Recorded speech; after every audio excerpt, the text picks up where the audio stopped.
ফাগুন মাহ আৰম্ভ হোৱাৰ লগে লগেই প্ৰায় এবছৰমানৰ পৰা ভাল পাই থকা প্ৰেমিক প্ৰদন্য আহি পালেহি ফাগুনক লগ কৰিবলৈ। এইটোৱে মোৰ ফাগুনৰ ঘৰ। অ ফাগুন, মই আহিলো। ফাগুন আঁতৰি দিয়কচোন। ফাগুন, অ ফাগুন, মোৰ লগত যে বিয়া সোমাম বুলি কৈছিলে নাহা নেকি বাৰু? বৰ্তা ইয়াৰ পৰা আঁতৰি দিয়ক, ইয়াত সকাম নাই চলা। এইটোৱে ফাগুনৰ ঘৰ, ওপৰত তাইৰ ব্লাউজটো মেলি থোৱা আছে। ঐ ফাগুন, ওলাই আহা আকৌ। আৰে আজি আমি ডেটিঙত যাম ন, কিউটি পাই কিয় ইমান দেৰি কৰিছা? সোনকালে ওলাই আহা। ডাঙৰীয়াহঁত, আপোনালোকৰ চাগে কিবা ভুল হৈছে। ফাগুন মোৰহে পেয়সী, আপোনালোকৰ নহয় নহয়।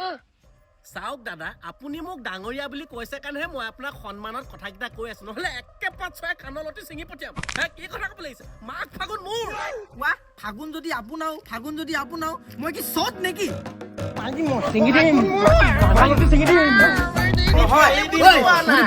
কি হাল্লা কৰি আছ?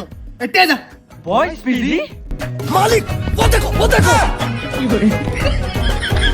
মানে ফাগুন বইজ পিজি ল'ৰাকেইটা আমাক বেগেনা দি আছিলে। মোৰ পৰা কিমান পইচা লুটিলে হিচাপেই নাই। মোৰ নামত থকা মাটিখিনি মই তাৰ নামত কৰি দিলো। আৰে মোৰ লগতো আজি এটা গেষ্ট হাউচলৈও যাম বুলি কৈছিলে। কোনটো গেষ্ট হাউচ? ডিব্ৰুগড়ত থকা AC কেএছ গেষ্ট হাউচ।